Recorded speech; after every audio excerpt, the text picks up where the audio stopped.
Hey, welcome to another episode of GeekOutdoors.com. A while back, I actually did a video. It was called Windows 10 Security versus Linux Mint Security. And that was a while back.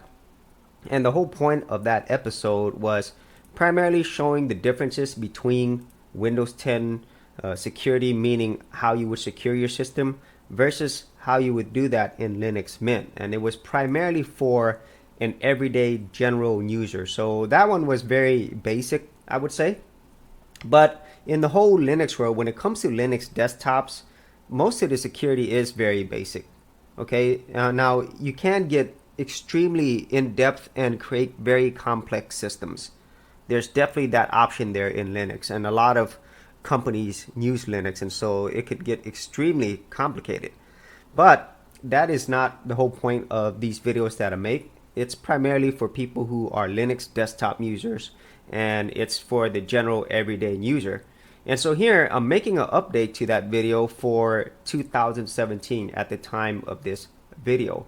And so what I'm primarily going to show you is the differences in basically generally making sure your system is secure, how you would do it in Windows, and then comparing that on how you would do that in Linux Mint.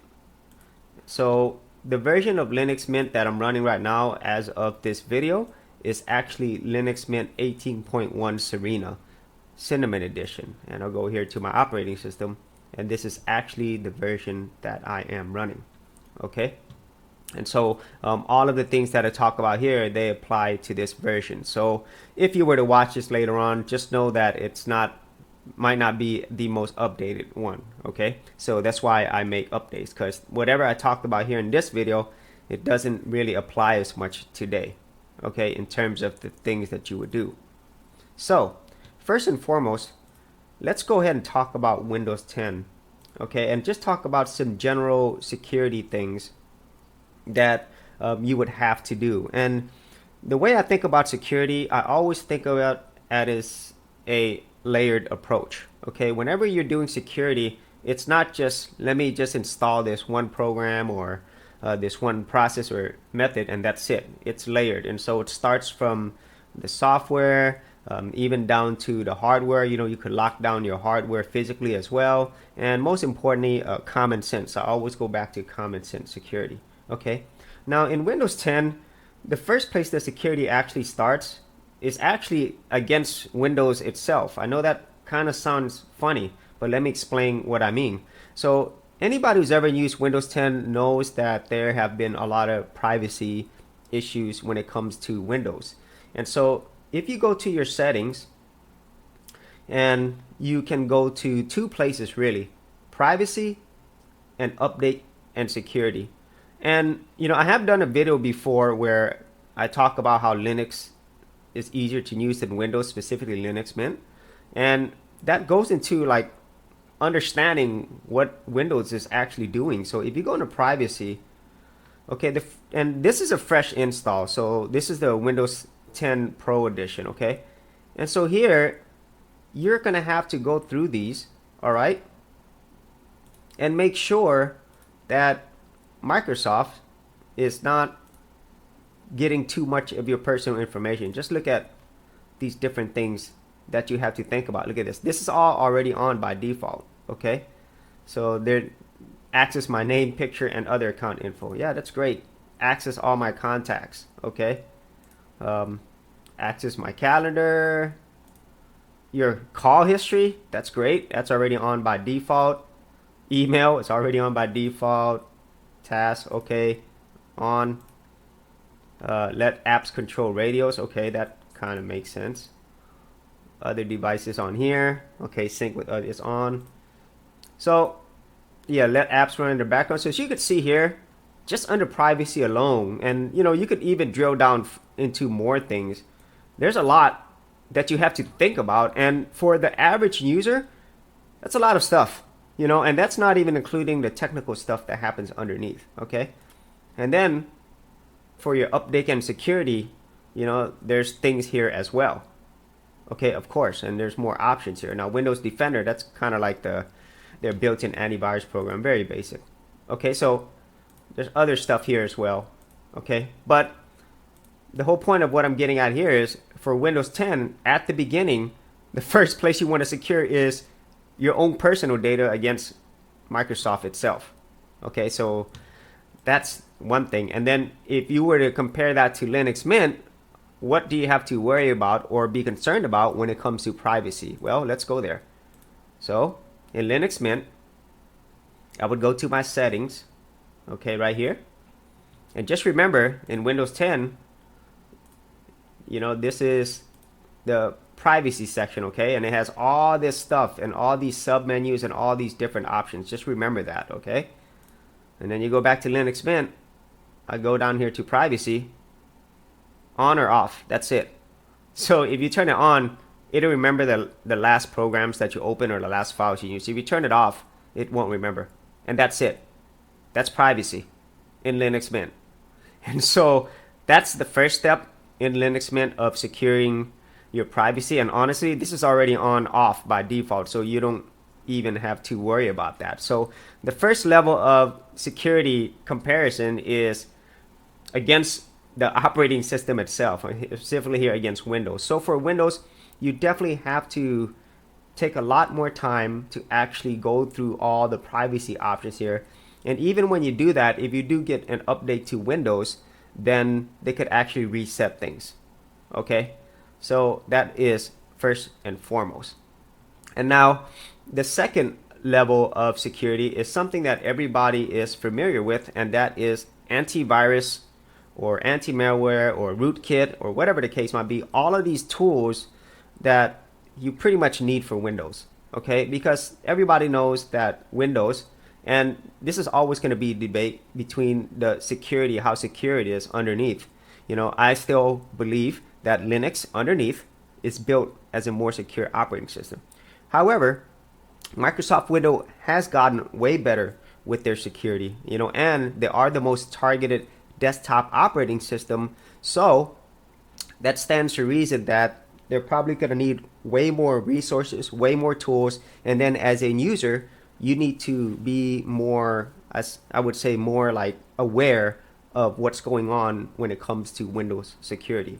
And so with that being said, that's a lot to think about. And so you definitely have to have some type of antivirus programs. Now, Windows Defenders, it's already built in, but obviously you want to go and download all these, these tools separately, okay? Whether it's paid, like a Norton, a McAfee, or whether it's free, quote unquote free, like AVG, Sophos, Avera. So there are a lot of, antivirus, security software available in Windows. And a lot of these, they check for many things. They check for virus, malware, rootkits, intrusions. And so when it comes to the Windows world, you have a lot of options, and honestly, it's necessary, okay? And also, you also have a built-in firewall as well, okay? So you do have a firewall already with Windows, which is important. And pretty much all operating systems now, they do have a firewall built in, okay? And so that's the second part of this. And let me show you the options that you have available in Linux. So this one, it's going to be, I would say, definitely not as simple in terms of like the options you have available in Linux versus Windows, because in the Windows world, a lot of people, there's a lot of providers who provide these tools, and you need it, okay? You can use your Windows operating system without any of these antivirus or tools, but that's probably not a good idea unless you are technically savvy and you also have a lot of great common sense, okay? So in the Linux world, in my previous version of this, I talked about how you do need some type of a firewall interface, a GUI front end, because Linux Mint and most Linux distributions, they already have a built-in firewall. So that's called IP tables, okay? And this is already built in, okay? But this is not user-friendly for most people to go into the command line. And so before, you would have to download a front end or GUI interface called GUFW, which is a firewall manager, okay? But now with this version of Linux Mint, it's already built in. So if you go to firewall configuration, you type in your password. Oops, wrong password. And the tool that comes up is GUFW, which I had to download before. And so this is a really awesome, easy to use tool. And all you have to do, there's different profiles already set default. I will just turn it on. Okay, and all this does is it actually doesn't allow incoming traffic, but it does allow outgoing traffic, which is similar to what all of these firewalls do anyway. And at the same time, you can also, really get detailed and set up your own profile. So you could add new profiles here, and then you could get pretty detailed on how you want to secure your system. Okay, now for myself, I think this is more than enough for most general users. Okay, if you are actually in a corporate environment or a networked environment, then obviously you might have to get more I would say more secure options when it comes to your firewalls. So, and also more like parameters to go in here. Okay, more rules in this case. Okay, and so that is the firewall here. Now let's go ahead and get to the whole antivirus, malware, rootkit programs, which is pretty hotly debated within the whole Linux community, because the majority of Linux desktop users, they don't really need an antivirus program. Okay, that's the majority as of 2017, and it's been like that for a long time. And it goes into what I said earlier, that Microsoft Windows is the most targeted desktop operating system, and Linux is not. Okay, so even if Linux is pretty secure underneath, the fact that not a lot of people are making programs and exploits for Linux desktop means that there's less threats that you have to worry about. Okay, and that's one of the main reasons why there's really not that many virus or programs and stuff available in Linux. Okay, but there are programs that are available for users who want that. Okay, now this would make a lot of sense if you are working in a business where you are in a network environment, like if you're using Linux, Microsoft, Windows, and Mac. Okay, so in that case, if you're in a network environment and you're sharing files, there is always a possibility that your Linux desktop could actually be, harboring Windows-based, exploits. Okay, Windows-based viruses and malware. And since it's made for Windows, it could just sit on your Linux machine with no problems. And then when it finds another Windows machine, it'll go ahead and spread itself. Okay, so that's really what I'm referring to there. And so your options are ClamAV, which I highly recommend. This is the one that's used by most people on Linux, and it's primarily used on servers as a mail gateway scanner. So it's basically scanning for Windows-based exploits. Okay, that's what it's really looking for. And another one, if you want one that's actually made by an antivirus company, then Sophos, they do provide a free version for Linux. So if you come here and you go to download, okay, and then you scroll down here to the bottom, and you can get a version for Linux, which is great.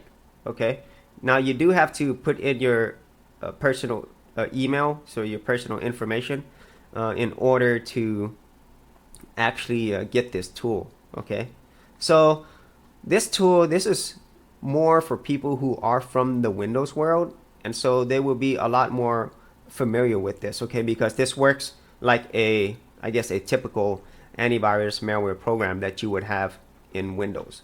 Okay, so if you wanted this and you clicked on get started, it should ask for your personal contact information and email whenever that loads. Okay, but there are other options available. See, you could download it here. Okay, so once you put in your personal information, it's there. So now let's go back to this, and I'll talk about all these other windows as well, but there are other options available besides ClamAV if you want to get more sophisticated in terms of securing your desktop operating system. But in my opinion, you just need ClamAV.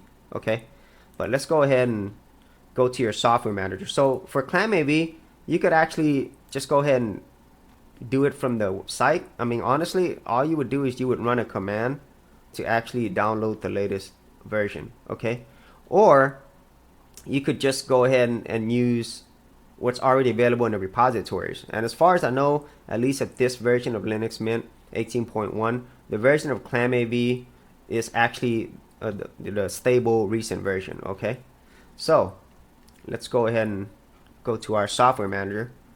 You would go here to menu, administration, then you would go to software manager, put in your password. And I've already installed these, but I just want to show you. Okay, so the first one you would install is ClamAV, or just type in clam. And honestly, the only one you need to install is ClamTK, which is the graphical front end. And what it will do is it will install all the other programs that you'll need. Okay, and so once you install this, it will install ClamAV and all the necessary programs that you'll need in order to get this working. Okay, and then once you've installed that, if you go to your menu and go to accessories, you see ClamTK. And when you open that, here it is. And it's a very simple tool to use. And I really enjoy, or actually like, the documentation that Clam has provided. You know, it's extremely easy to use. And if you go through this, you'll pretty much know everything that you need to. This is nowhere near as complex in terms of an antivirus program solution as what you would use in McAfee or Norton or AVG, you know, where they have so many different menus and so many things to think about. But bottom line, with ClamAV, it's not like a typical antivirus program that you would use in Windows where it would be scanning your system all the time. Okay, that's not how it works. This one scans on a file or a directory. If you click on here, double click on a directory use case. Okay, so most of the times you would just scan your whole home directory and it'll scan all the files in there. Okay, so that's what you would do. And then if you actually look at your settings, you know, I've already have everything checked. It check for everything. Okay, and what you can also do is you can whitelist things. You can whitelist directories. There's networking here where you could set more detailed networking info, like if you were in a more networked environment. And you could even schedule it too. Very simple. Okay, so in terms of the actual updates itself, you know, it will by default automatically check for new virus definitions, and you could actually do it manual as well if you don't want it to automatically update. Okay, and so that's very simple to use.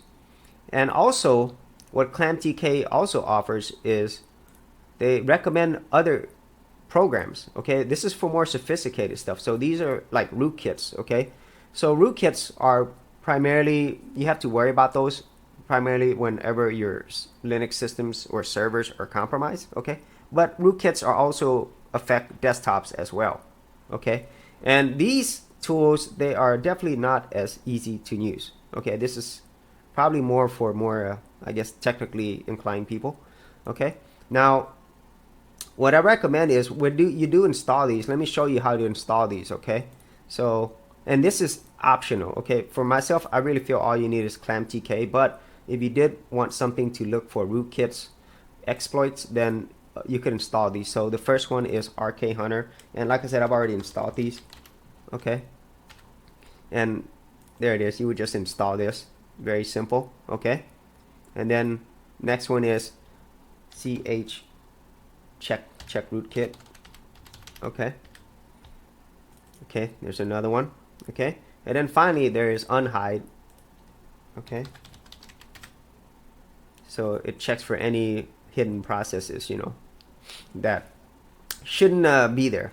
Okay, so those are the three programs. Now in terms of how to use them, they are not, like I said, they're not for primarily general users, because it's not like you could go into a program and just open it up. Okay, these are There's not like a GUI front end for this as far as I know, but it would be through the command line. Okay, like let me show you. So for example, if you wanted to use the rootkit hunter, you would type in rk hunter. Okay, and then here's the actual usage for it. Okay, and then if you were to, similarly, you do chk rootkit.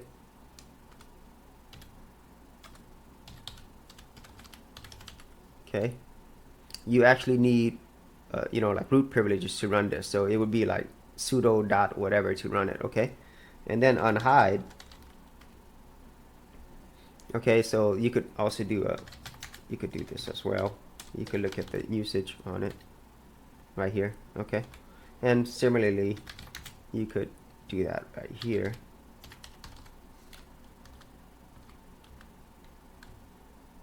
You could do the same thing here to kind of know what the actual parameters are, okay, that you have available to you. Okay, but if you actually wanted to, you know, understand how it works, you can also go to each one of their websites. Okay, now they're not the most sophisticated websites, you know, but if you were to go to their websites, like for the rootkit hunter, just look at the readme file, and there it is. You know, you could copy and paste this if you like. Okay, and that'll have all the instructions for you, you know, instead of having to try to understand it through the command line. And similarly, if you go to a chk check rootkit, there's also a readme file, and that will do the same thing. Now for unhide, there is also some documentation right here, okay, that you can actually look at right here. Okay, and so yeah, so these additional tools, these rootkit checkers and unhide, they're not really made for you know, like general users. So I'll go back to what I said earlier. Just for a general user antivirus solution, I would ClamAV. That's very simple. I like that one. However, if you wanted something that's takes care of a lot of things for you, and it's very similar to what you would use in Windows, and it would more than likely also check for rootkits as well, I would recommend you download Sophos. You know, even though you have to use your personal information and stuff, it'll probably give you a easier solution, and it will also encompass a lot more things, okay, in terms of what you are normally used to, and you don't have to think about it as much. However, as like normal antivirus programs on Windows, you're probably gonna get more advertising, or they're gonna be collecting information on you. Okay, so that's the drawback of it, and it might even obviously be running in the background, and so that could also prevent a resource problem. Whereas these other programs like ClamAV or you know, Rootkit Hunter, whatever, it's only really running whenever you tell it to run. So it's more of a manual process. Okay, and so that is the antivirus, malware, rootkit, whatever the case might be. Those are the options that I know of on Linux, and mainly is because of ClamAV. I'm just using whatever they recommend. I myself, I don't run these at all, but I would keep it around just in case. You know, I would just run it every now and then, especially if you are in a networked environment, that it would make sense to have these tools available. Okay, so moving on to the final layer of security. So in the Windows world, you know, the encryption options, there are many available. There's many tools available, but the ones that most people are familiar with is BitLocker. Okay, and BitLocker, it is available by default for Windows Pro editions. Okay, but the Home edition you actually have to pay for. Okay, so if you went into your settings, and I just typed in BitLocker and then manage BitLocker, so you'll see I have BitLocker installed, or by default with Windows Pro, and this will allow you to encrypt directories.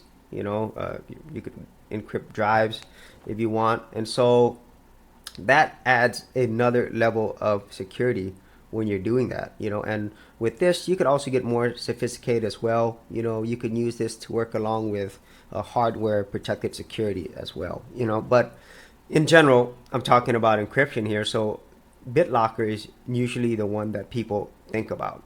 Okay, now in the Linux world, you also have many encryption tools available as well.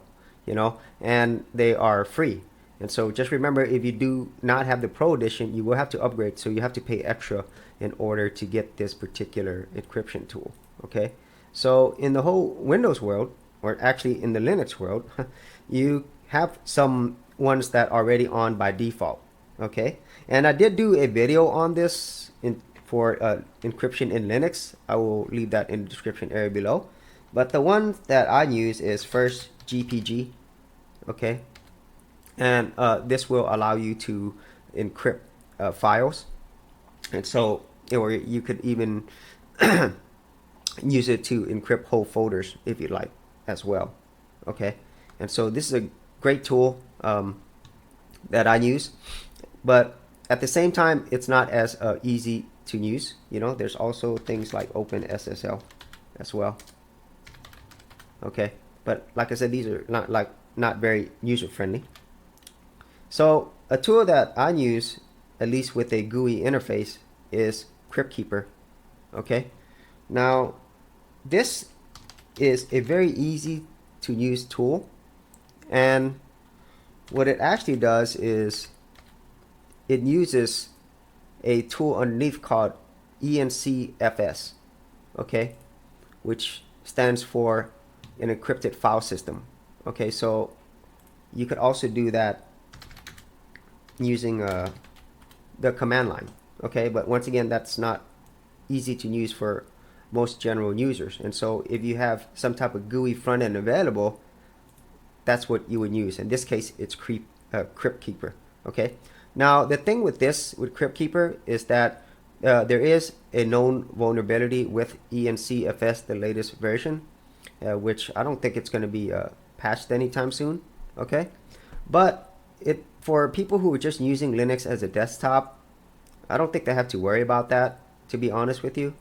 And if somebody really wanted to get into your system, they're gonna they're gonna get into it. Okay, but it's better than you not having any type of encryption, at least for your very private files or information. It's better than not having it all. And a lot of people use this ENCFS encryption when they store things on like Google Drive or Dropbox, on networked areas. So that's where it would make sense. But at the same time, if you are going to be doing that, then ENCFS is probably not the best option if you're going to be doing that on a networked environment. Okay, so I just want to put that out there. But for your desktop environment, CryptKeeper, which will use ENCFS underneath it, is a very easy to use tool, and this will allow you to simply encrypt whole directories. Okay, and so see, you could actually just create encrypted folders, and that way whatever you put in these folders will be encrypted. And like I said, you could actually look at my Linux encryption video to see how you can use both GPG and also CryptKeeper, i.e. ENCFS. Okay, so by doing that, you will have a much more layered approach when it comes to security, and so it makes it just that much harder for people to get into your personal information. Okay, and as I mentioned, all of these tools, they're free. Okay, whereas in Windows 10, they're not free. I mean, you're gonna have to pay for it. However, there are other encryption tools available. You could probably find some free ones, and I'm pretty sure you can use OpenSSL for any operating system. You can use that as well. Okay, so that is it for this particular episode. I covered securing your system in terms of how it's done in Windows 10 versus Linux, primarily for general users, the things that you have to think about and the things that you have to set up. Okay, so for Windows 10, the first thing that you have to secure is your own personal data from Microsoft itself. Okay, so I would consider that a security issue because they are collecting a lot of personal information. And then secondly, I talked about all the different antivirus, malware, rootkit stuff, at least the ones that I know of that are available in Linux. Whereas in Windows 10, a lot of people are familiar with that, and they will usually have some type of antivirus tool or malware tool available. Okay, and these are the options that I discussed here in Linux Mint. And also, I also briefly talked about firewalls as well. In this case, where the firewalls, both systems already have built-in firewalls, and so here I'm just primarily showing you how you could just easily set that up using the built-in GUI interface for the firewall, Linux firewall that's already built in. Okay, and then finally, we actually talked about encryption. Okay, the general encryption tools available for each respective operating system, which adds another layer, and a very important layer of security for very sensitive personal information that you just do not want to be out there on the internet somewhere, or to actually be compromised. Okay, so that's it for this episode, and I hope that for general users that you did get something out of this. Okay, just understanding, like, if you are coming from the Windows world, okay, how is it different versus the Linux world, specifically in Linux Mint, and also showing you some of the options that are available if you are new to Linux. Okay, and as I mentioned right at the beginning, security can be as complex and sophisticated as you want, or pretty much here is as simple as you want as well. So if you had any thoughts on this, whether you feel like this is good enough for most users, or whether you feel like this is just too simple and there needs to be more security options available, or more thorough security setups in Linux, then be sure to leave that in the comments area below. And if you did get value out of these videos, leave a like and subscribe. And as always, if you wanted to support my channel further, you could do that at patreon.com/Geek Outdoors. Thanks for checking out this episode. And as always, if you like these videos, be sure to click on the subscribe button. And for full written content, audio content, and additional geek stuff, head over to geekoutdoors.com. And I'll see you outdoors on the very next episode.